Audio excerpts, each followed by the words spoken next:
Nana, you're starting against the big one, the league champions. What is your approach going into the game? Approach game ngabo oqala ukuthi ngeke kube lula to ukuthi awukulula kusho ukuthi ngeke sikwazi ukwenza. I think lo kuyiwani motivation kuthina nokwena i-trophy i-Nedbank sithole nedraw Madlane Pirates where bekudinga ukuthi bewine khona ukuze belifte bethu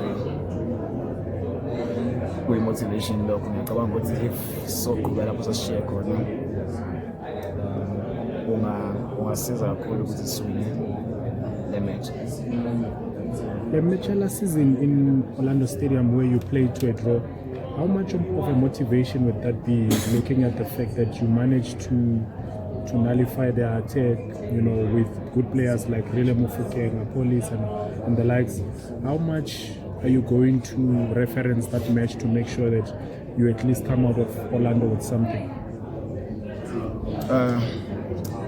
I think kuzomele wonke umuntu ebring up i-game yakhe okuqala sazi nokuthi sizimotivate thina so nokukora kuqala kungenza ukuthi siwine game because ngabe sibule imorale yabo ngeke kube easy, simele sibabambe especially first half mabengakoranga singakwazi ukuthi siwine low match.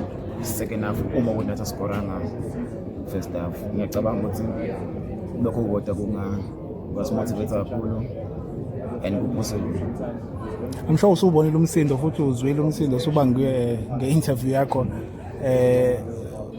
Does that for you affect your approach to this game? Does it matter in any way, or is it the case of ukuthi shy dropped now when we get there, we play against Orlando? Kunga-affect ngalutho ngakusho lokho. Two, umuntu owazi ukuthi ngichaza ukuthi ngoba nami umuntu onaziyo so umsindo ngaba khona ube khona esena konke into engayisho khona ngombona bayamisinterpreta ngendlela bayinterpreta ngayo but akunankinga. Kodwa kunalokho une-motivation ukuthi ngipinde ngikwazi ukuthi ngine-game le game esiyakuyona ngeSaturday. Kuna into enhle enzakala lapha eKZN where 5 teams now in the PSL compared to Gauteng, there's about 3 in Gauteng, but I don't think we've had KZN, we've had 5 teams that are in the Premiership. Kuthini kuwena lokho ngokukhula kwebhola in the province? Asho ukuthi kuyathuthuka ngempela because lama team lawa asebenzela kakhulu ku-PSL and siyafisa ngathi akhona o-Midlands abakhona ku-NFD nabo. Ngiyafisa ngokwami ngiyafisa ukuthi ngithole i-promotion sibe nama-team amaningi e-KZN. Ngiyacabanga ukuthi kuzoba nama-games amaningi uma ngathiwa kwenza kanjalo khona e-KZN kuzosijabulisa khonapho.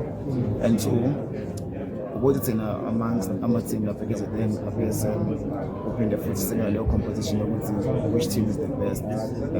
So kuyi-one lokho uma ngathiwa thina isidebe senze sishawa wonke umuntu so uzoba thina ama-kings of i-KZN.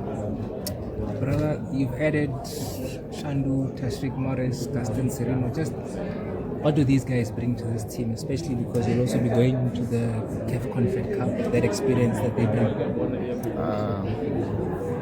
Well, I can say about experience one, since we in group H encane kakhulu, isquad sincane two, singaba iminyaka emincane kakhulu, so basisiza experience lapho singa understand that because sometimes we are dinga coach but also yamdinga coach grounding umuntu ozokukhulisa ngendlela ngosikhulisa ngayo, so basisiza kakhulu ku-training nasemagaming, so bakhona nje bayide kakhulu ngqabamanga.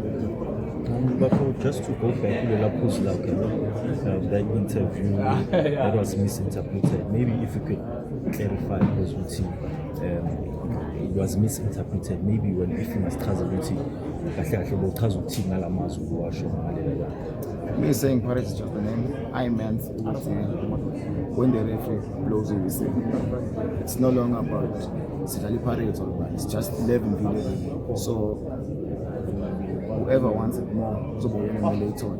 But when I do respect the Paris, it's in goal. Yeah, but almost in the ground, that's the way I motivate myself as energy. I'm Okay.